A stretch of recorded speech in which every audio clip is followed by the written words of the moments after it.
বলুন তো, প্রশ্নের উত্তরপত্র কোথায় থাকার কথা? হ্যাঁ, একটা গোডাউন থাকবে নিশ্চয়ই, সেখানে থাকবে, অফিসে থাকতে পারে, অফিসের আলমারিতে থাকতে পারে, কিন্তু আরজি করের প্রাক্তন অধ্যক্ষ সন্দীপ ঘোষের শালির বাড়ি থেকে উত্তরপত্র মিলবে কে কবে ভেবেছিল? মিলল তদন্ত করতে গিয়ে কেন্দ্রীয় গোয়েন্দারা তার বাড়ি থেকে, এয়ারপোর্টের তার ফ্ল্যাট থেকে উত্তরপত্র পাচ্ছেন। এ থেকে কি দাঁড়াচ্ছে? কিভাবে তদন্ত এগোবে? সন্দীপের শালির বাড়ি থেকে যদি উত্তরপত্র বেরোয়, তার মানে উত্তরপত্র কোথাও লুকিয়ে রাখা হয়েছিল। উত্তরপত্র তখনই লুকিয়ে রাখার প্রশ্ন আসে যদি সেই অভিযোগ সত্যি হয়, অর্থাৎ টাকা দিয়ে পরীক্ষায় পাশ করা যায়, যে অভিযোগ সন্দীপ ঘোষের বিরুদ্ধে আগে উঠেছে। তো আগে ও মাই গড, আপনারা ইমাজিন করতে পারছেন কি ভয়ানক ঘটনা, কি ভয়ঙ্কর ঘটনা ঘটে গেছে। সন্দীপ ঘোষের শালিকার বাড়িতে মেডিকেলের প্রশ্নপত্রের উত্তর পাওয়া গেছে। তাহলে এখন যে এই অভিযোগ উঠেছে যে রাজ্যের বিভিন্ন মেডিকেল কলেজে অর্থের বিনিময়ে ডাক্তারি পড়ুয়াদের উত্তরপত্র সরবরাহ করা হয় কিংবা নাম্বার বাড়িয়ে দেওয়া হয়, এমনকি সন্দীপ ঘোষের বিরুদ্ধেও এই অভিযোগ উঠেছে, তাহলে কি এই ঘটনা সত্যি?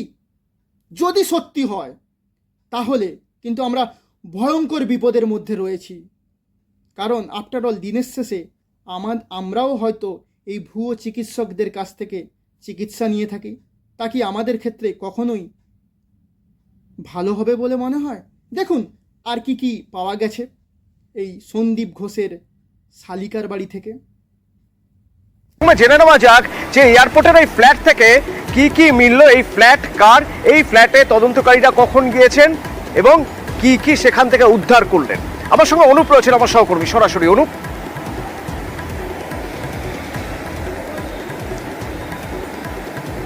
তবে 6 সেপ্টেম্বর ইডির পক্ষ থেকে কিন্তু আরজি কর আর্থিক যে দুর্নীতি মামলা, সেই মামলায় কিন্তু তদন্ত শুরু করা হয়েছিল। পরবর্তী ক্ষেত্রে ইডির একাধিক যে তল্লাশি অভিযান চলে, তার মধ্যে উল্লেখযোগ্য এয়ারপোর্ট 1 নম্বর এলাকায় যে সন্দীপ ঘোষ গ্রেপ্তার, তিনি যে সন্দীপ ঘোষ প্রাক্তন আরজি কর মেডিকেল কলেজে যিনি অধ্যক্ষ ছিলেন, এবং তার শালির বাড়িতে যখন তল্লাশি করা হয়, সেখান থেকে কিন্তু বেশ কয়েক ঘন্টা ধরে তল্লাশি করা হয়। সকাল 7টা নাগাদ সেখানে ইডি আধিকারিকরা পৌঁছয়, 6 জনের প্রতিনিধি দল, সে কেন্দ্রীয় বাহিনীর সঙ্গে নিয়ে।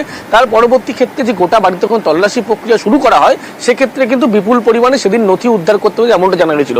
পরবর্তী ক্ষেত্রে ইডির পক্ষ থেকে তদন্ত প্রক্রিয়া চলে, সে সময় জানতে পারা যায় আরজি কর মেডিকেল কলেজের যে প্রাক্তন অধ্যক্ষ তার শালিকার বাড়ি থেকে একাধিক মেডিকেল সংক্রান্ত প্রশ্নের উত্তরপত্র কিন্তু সেখান থেকে পাওয়া গিয়েছে। প্রায় 200 পত্র তার শালিকার বাড়িতে কেন রাখা থাকবে। আর এর আগেই সন্দীপ ঘোষের বিরুদ্ধে কিন্তু নাম্বারে বেশি দিয়ে পাশ করানোর একটা অভিযোগ উঠেছিল, এবং সেখান থেকে কিন্তু ইডি আধিকারিকরা ইতিমধ্যেই ভাবাচ্ছে যে একেবারে মেডিকেল সংক্রান্ত পরীক্ষার একাধিক প্রশ্নের উত্তরপত্র তার বাড়িতে। এখানে মনে করা হচ্ছে যার বিষয়ে কিন্তু একেবারে এখানে কিন্তু কোনো আর্থিক লেনদেন হয়েছিল, যার ফলেই কিন্তু একেবারে তার বাড়িতে এই প্রশ্নপত্রের উত্তর কপি পাওয়া গিয়েছে।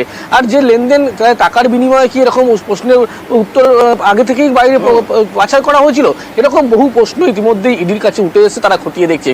যেহেতু ইডি তদন্তভার প্রক্রিয়া চালাচ্ছে, পরবর্তী ক্ষেত্রে সন্দীপ ঘোষকে তারা ইডি হেফাজতে নেবে, এবং নেওয়ার পরে কিন্তু তাকে জিজ্ঞাসাবাদ করে জানতে চায়, যেহেতু নাম্বার বাড়িয়ে দেওয়া, সেখানে টাকার আর্থিক লেনদেন থেকে শুরু করে একাধিক তথ্য উঠে আসছে, সেই কারণে সন্দীপ ঘোষকে জিজ্ঞাসাবাদ করেই কিন্তু এর রহস্যভেদ করতে ইডি আধিকারিকরা, যদিও এই শালিকার যে ফ্ল্যাট, সেই ফ্ল্যাট থেকে যে তথ্য বা যে সমস্ত নথি উদ্ধার হয়েছে, তার মধ্যে গুরুত্বপূর্ণ দুটি বিষয় তারা মনে করছে। এক, ধন্যবাদ অনুপ। দর্শক বন্ধুরা, শুনলেন তো, সন্দীপ ঘোষের শালিকার বাড়িতে প্রায় 200 পাতার মেডিকেলের উত্তরপত্র পাওয়া গেছে। অর্থাৎ মেডিকেল প্রশ্নপত্রের প্রায় 200 পাতার উত্তরপত্র পাওয়া গেছে সন্দীপ ঘোষের শালিকার বাড়ি থেকে। তাহলে কি যে বিষয়টা উঠে এসেছে, অর্থাৎ সন্দীপ ঘোষ অর্থের বিনিময়ে ডাক্তারি পড়ুয়া ছেলে মেয়েদের নাম্বার বাড়িয়ে দিতেন, তাদের উত্তরপত্র সরবরাহ করতেন, তাহলে কি কথাটা পুরোপুরি সত্য? যদি সত্য হয় তাহলে আমরা তো ভয়ানক বিপদের মধ্যে রয়েছি।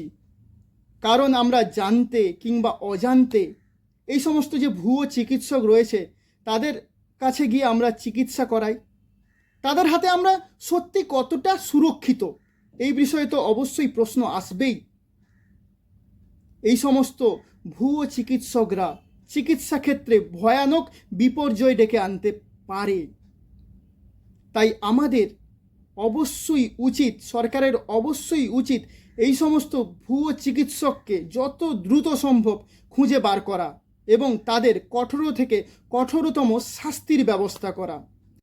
এবং এই ভুয়ো চিকিৎসক গড়ার ক্ষেত্রে যারা কারিগর আছে, যে সমস্ত মস্তিষ্ক আছে, যেমন সন্দীপ ঘোষের মতন লোকেরা যারা পরীক্ষার খাতায় নাম্বার বাড়িয়ে বা প্রশ্নপত্র দিয়ে ভুয়ো চিকিৎসকদের চিকিৎসক হতে সহায়তা করেছে, তাদেরকে অবশ্যই খুঁজে বের করে উপযুক্ত শাস্তি দেওয়া উচিত।